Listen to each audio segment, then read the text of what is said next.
हम लोग इसके पहले पढ़े थे हेस का नियम और उसका उपयोग हम लोग देखे थे।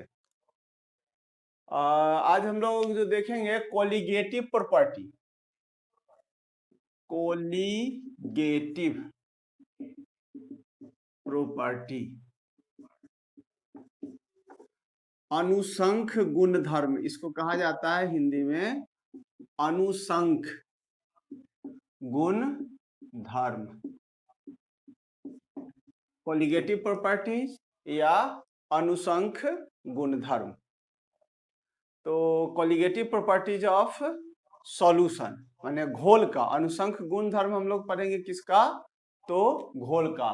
तो कोलिगेटिव प्रॉपर्टी ऑफ सॉल्यूशन लिख लीजिए तो और आपको ज्यादा क्लियर हो जाएगा। घोल का अनुसंख गुणधर्म, कोलिगेटिव प्रॉपर्टीज ऑफ सॉल्यूशन। अब इसमें हम लोग को पढ़ना क्या है, इसको पहले एक उदाहरण लें तो आपको समझ में आ जाएगा कि जैसे अगर एक गिलास पानी हम लोग ले लें और एक दूसरा गिलास लें, एक गिलास शुद्ध पानी लें और एक गिलास पानी ऐसा लें जिसमें हम उसमें थोड़ा सा चीनी मिला दिए, तो चीनी मिला दिए तो वो तो हो गया सॉल्यूशन। लेकिन जब तक चीनी नहीं मिला हुआ था तब तक वह क्या है, घोलक या सॉल्वेंट। अब अगर देखा जाए दोनों को अगर हम धूप में रख दें, दोनों को धूप में जाकर रख दें, एक गिलास शुद्ध पानी और एक गिलास शरबत को अगर हम जाकर धूप में रख दें तो धीरे धीरे उसमें से वाष्प बनना शुरू होगा। लेकिन किसमें ज्यादा वाष्प बनेगा, शुद्ध पानी में कि घोल बना हुआ है उसमें? शुद्ध पानी का वाष्प दाब जो होगा अधिक होगा। और जैसे ही हम उसमें नमक मिला दिए या चीनी मिला दिए या कोई भी दूसरा पदार्थ को मिला देंगे तो उसका वाष्प वेपर बनना क्या हो जाएगा, कम हो जाएगा। तो उसका वेपर कम हो गया, मतलब वाष्प दाब में उसमें क्या हो गया, कमी हो गया। अब अगर हम दोनों गिलास पानी को अगर हम फ्रिज में जाकर जमा दें, फ्रिज में जाकर रख दें, तो फ्रिज में तो जमेगा, लेकिन पहले कौन पानी जमेगा, शुद्ध वाला जमेगा कि नमक वाला, इस पर आपको विचार करना है।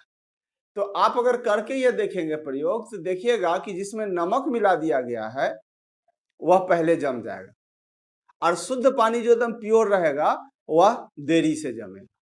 मतलब कि नमक मिला देने के कारण या चीनी मिला देने के कारण उसके गुण में क्या हो गया, परिवर्तन हो गया। तो अणुओं की संख्या को मिला दिए तो उसके गुण में परिवर्तन हो गया।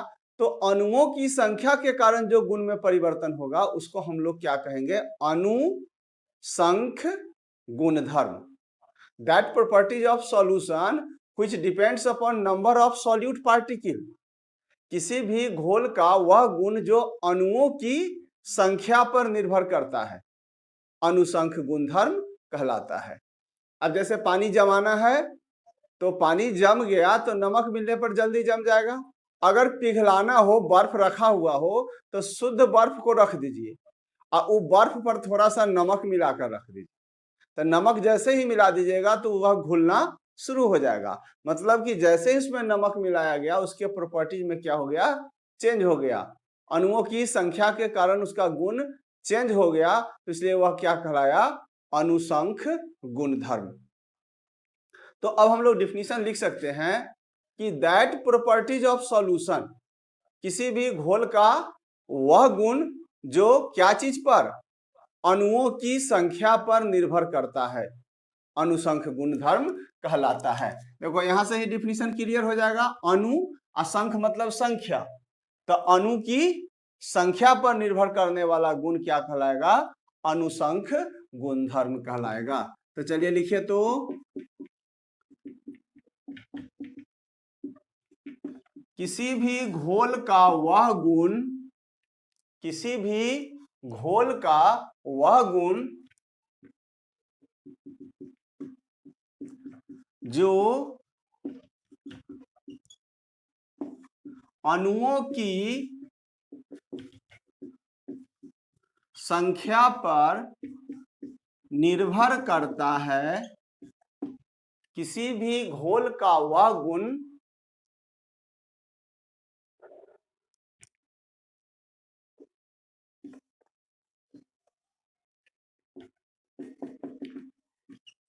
किसी भी घोल का वह गुण जो अणुओं की संख्या पर निर्भर करता है, अनुसंख्य गुणधर्म कहलाता है।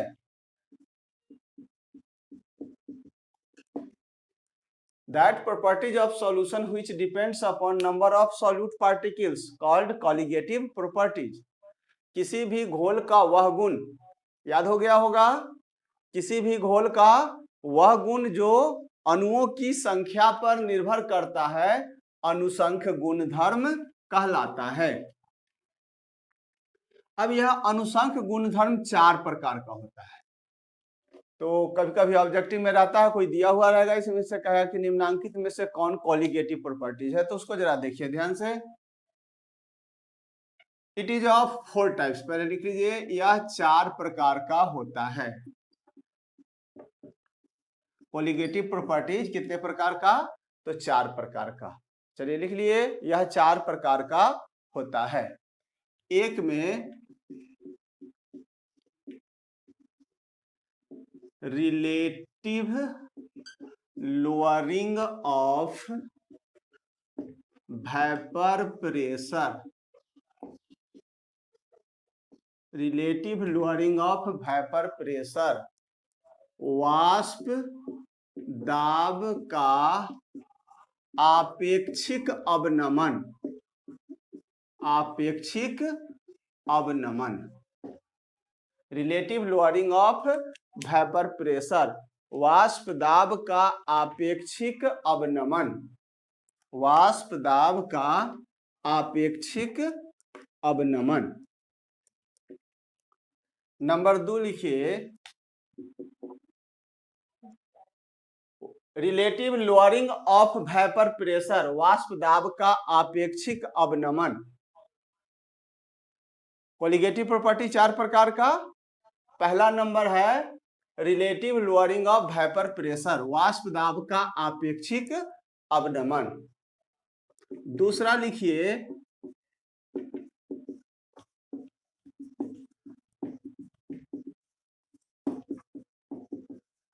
क्वथनांक का उन्नयन, क्वथनांक का उन्नयन। इसको समझाएंगे बारी बारी से, चारों टॉपिक हम लोग पढ़ेंगे। क्वथनांक का उन्नयन,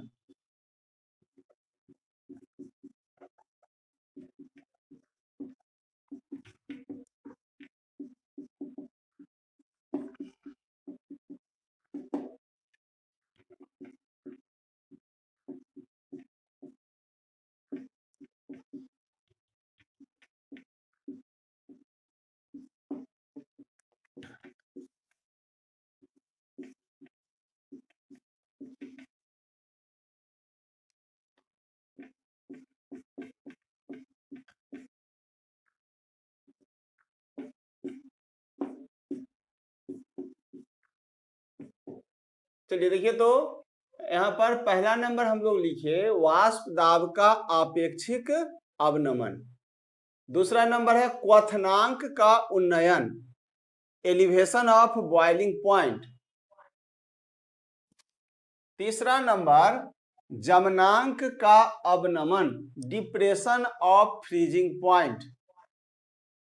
और चौथा नंबर है ऑस्मोसिस, परासरण। चौथा नंबर ऑस्मोसिस या परासरण। तो ये 4 आपका हो गया कोलिगेटिव प्रॉपर्टी।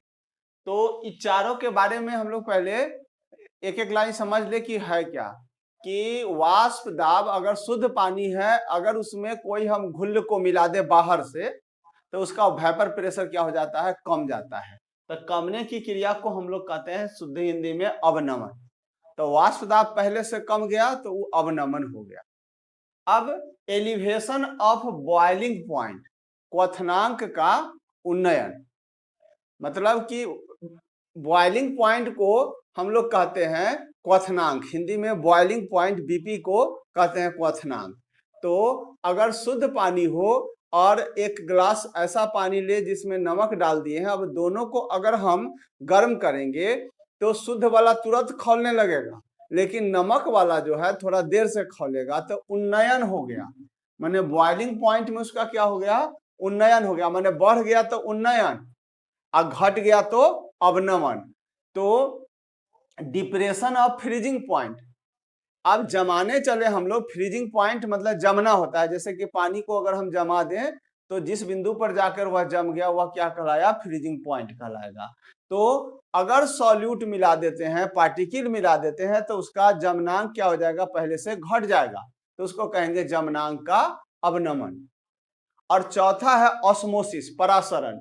तो परासरण क्या हुआ कि जैसे कि अगर हम लोग किशमिश ले लें और किशमिश को पानी में डाल देते हैं तो देखते हैं कि धीरे धीरे वो क्या हो जाता है, फूल जाता है। चना को, सूखा हुआ चना को पानी में डाल देते तो क्या हो जाता है, फूल जाता है। तो वो फूलता है मतलब कि पानी उसमें आ गया, सूखा हुआ चना में। तो वह जो जिस क्रिया के द्वारा उसमें प्रवेश किया उसको हम लोग कहते हैं ऑस्मोसिस या परासरण, जो आगे हम लोग पढ़ेंगे। तो ये 4 प्रकार का हुआ आपका colligative property, elevation of boiling point, depression of freezing point, और relative lowering of vapour pressure, और चौथा नंबर यहाँ पर हो गया ऑस्मोसिस। अब ये चारों को हम लोग अलग अलग बारी बारी से देखते हैं। तो पहला हेडिंग बना लो, relative lowering of vapour pressure. Relative lowering of vapour pressure या वाष्प दाब का आपेक्षिक अवनमन। ये चारों टॉपिक जो है आपको लॉन्ग आंसर में पूछा जाता है, इसलिए इसको ध्यान से आप देखिए, लॉन्ग आंसर के लिए ये आपको काफी इंपॉर्टेंट।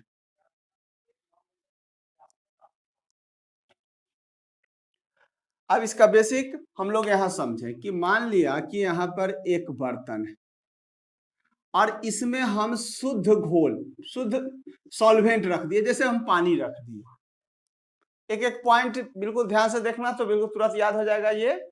तो ये पानी जो हम रखे यहाँ पर, तब पानी के कण ऊपर की ओर है ऐसे, देखिएगा ध्यान से तब समझ में आएगा।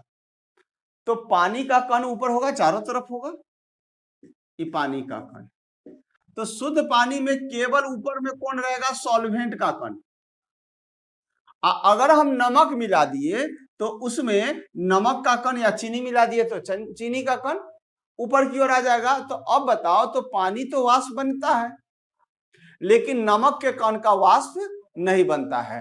तो अब आप खुद होशियार हैं, यहां पर देख के बताओ तो कि अगर हम पानी रख दें शुद्ध वाला, शुद्ध पानी रख दें, एगो में नमक और पानी रखें, तो कौन वाष्प जल्दी बनेगा,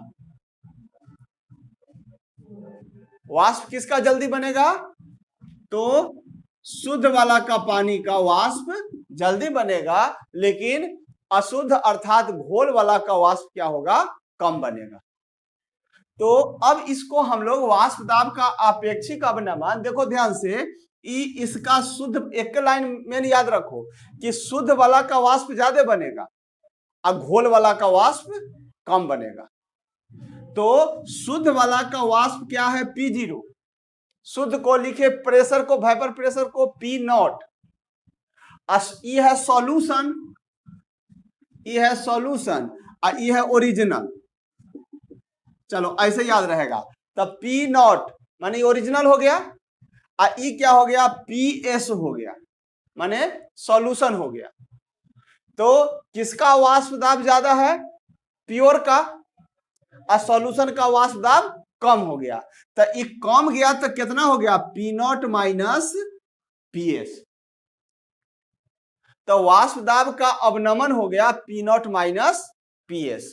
इसी बात को हम लोग को लिखना है कि मान लिया कि एक शुद्ध घोलक है जिसका वाष्प दाब P0 है तथा घोल का वाष्प दाब PS है, तो वाष्प दाब में कमी बराबर P0 माइनस PS लिख सकते हैं हम लोग।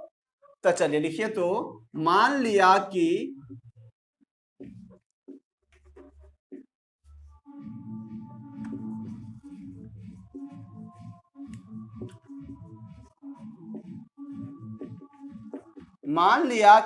एक शुद्ध घोलक का वाष्प दाब, मान लिया कि एक शुद्ध घोलक का वाष्प दाब पी नॉट है, एक शुद्ध घोलक का वाष्प दाब पी नॉट है,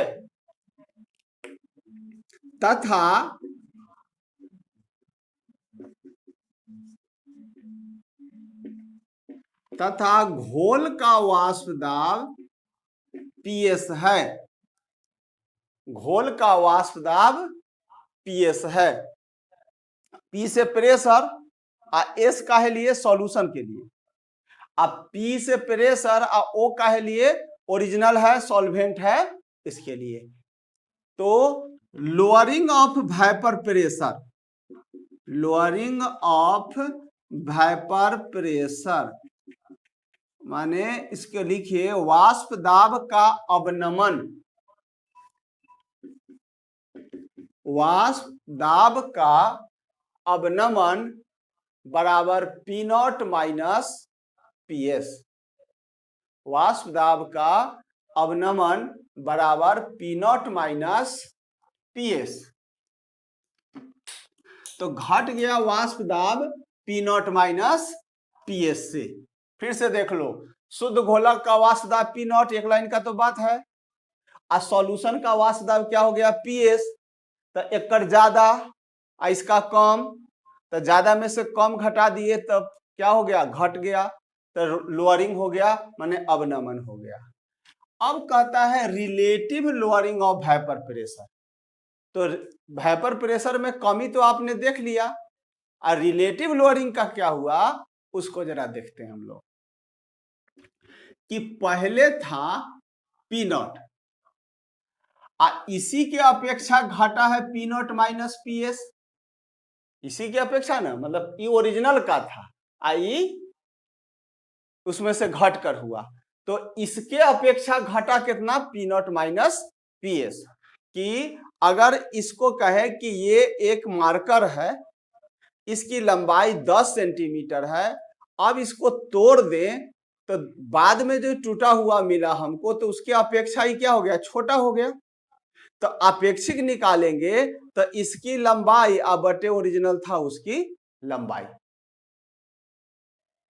दोनों को यहां पर हम लोग मिला दें तो निकल जाएगा लोअरिंग ऑफ वेपर प्रेशर।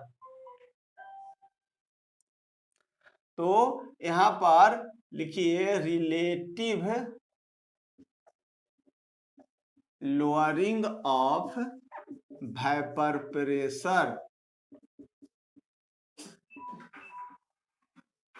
वाष्प दाब का आपेक्षिक अवनमन बराबर, वाष्प दाब का आपेक्षिक अवनमन क्या हो जाएगा, तो आपेक्षिक निकालने के लिए जो उसका पूर्व का जितना था उससे क्या करें हम लोग, डिवाइड कर दें। तो कमी कितना हुआ, P naught minus P S, इसको भाग कितना से दे दें, पी नॉट से। तो ई कहलाया relative lowering of vapour pressure. तो हमारा वाष्प दाब का आपेक्षिक अवनमन निकल कर आ गया पी नॉट माइनस पीएस बटे पी नॉट। तो फिर हम लोग इसको देखें कि मान लिया कि एक घोलक है जिसका वाष्प दाब कितना हम लोग देखें, पी नॉट। तो मान लिया कि एक घोल है जिसका वाष्प दाब, इसको समझने के लिए हम लोग यहां पर करें कि मान लिया कि एक घोल है, इसका वाष्प दाब पी नॉट था, अब उस सॉल्यूशन बना दिए तो क्या हो गया, पीएस। तो अंतर कितना हुआ, पी नॉट माइनस पीएस। आपेक्षिक मतलब कि पी जीरो की अपेक्षा कितना से घटा, तो आपेक्षिक निकालने के लिए पी नॉट से क्या किए, डिवाइड कर दिए। तो यही मेरा हो गया वाष्प दाब का आपेक्षिक अवनमन। तो पहला बात हम लोग को समझ में आ गया होगा कि कोलिगेटिव प्रॉपर्टी कितने प्रकार का? तो 4 प्रकार का। Relative lowering of vapour pressure, elevation of boiling point, depression of freezing point, और चौथा ऑस्मोसिस। तो relative lowering of vapour pressure किसको कहेंगे? कि शुद्ध अवस्था में वाष्प दाब घटाओ घोल का वाष्प दाब और उसको डिवाइड कर दिए शुद्ध अवस्था के वाष्प दाब से। अब इसी के आधार पर फिर एक राल्ट का नियम पढ़ना है, वाष्प दाब के आपेक्षिक अवनमन से संबंधित राल्ट का नियम। तो एक हेडिंग बना लो फिर अलग से, Raoult's law for relative lowering of vapour pressure.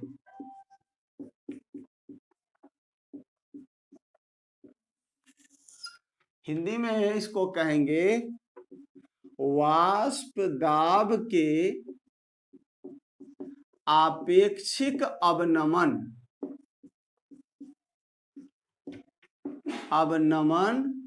से संबंधित राल्ट का नियम। पहले भी हम लोग एक जगह राल्ट का नियम पढ़े हैं। अब ये दूसरा राल्ट का नियम है किससे संबंधित?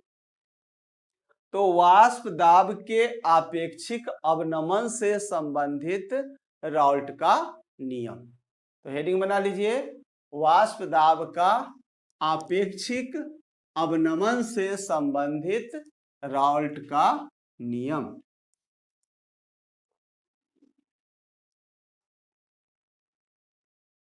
वाष्प दाब का आपेक्षिक अवनमन से संबंधित राल्ट का नियम।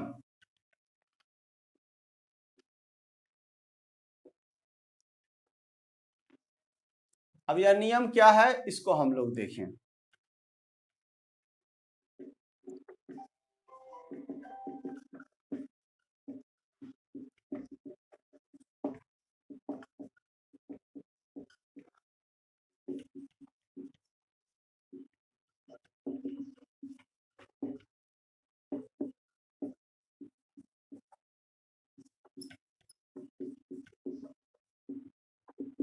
एक लाइन का नियम बिल्कुल आसान, आप आसानी से याद कर दीजिएगा।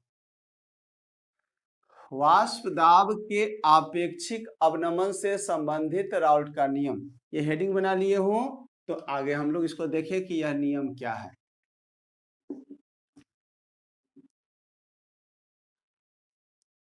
चलिए इसको लिखा जाए कि वाष्प दाब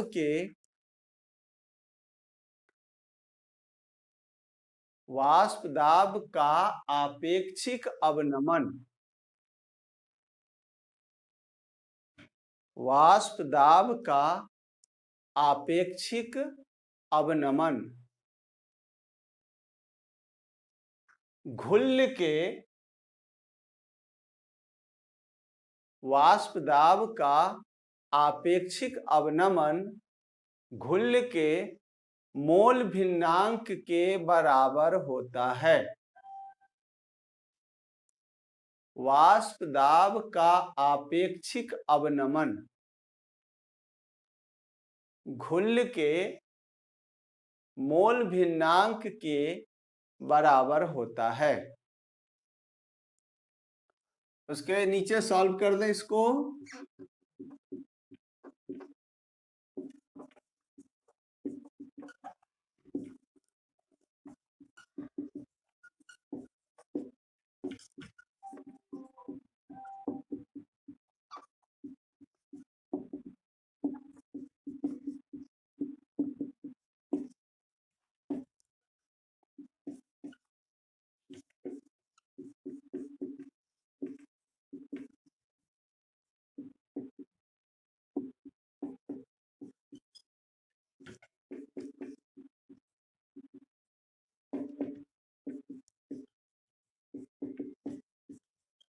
लिखिए तो, यदि वाष्प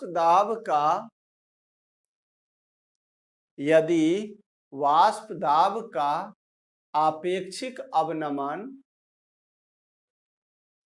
यदि वाष्प दाब का आपेक्षिक अवनमन P naught minus P S बटे पी नॉट हो, यदि वाष्प दाब का आपेक्षिक अवनमन P naught minus P S बटे पी नॉट हो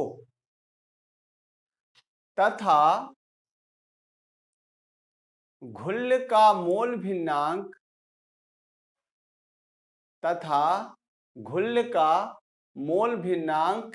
x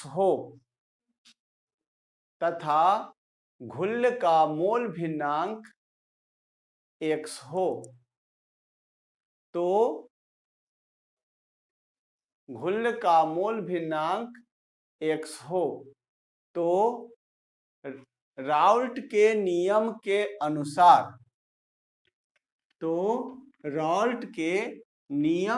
अनुसार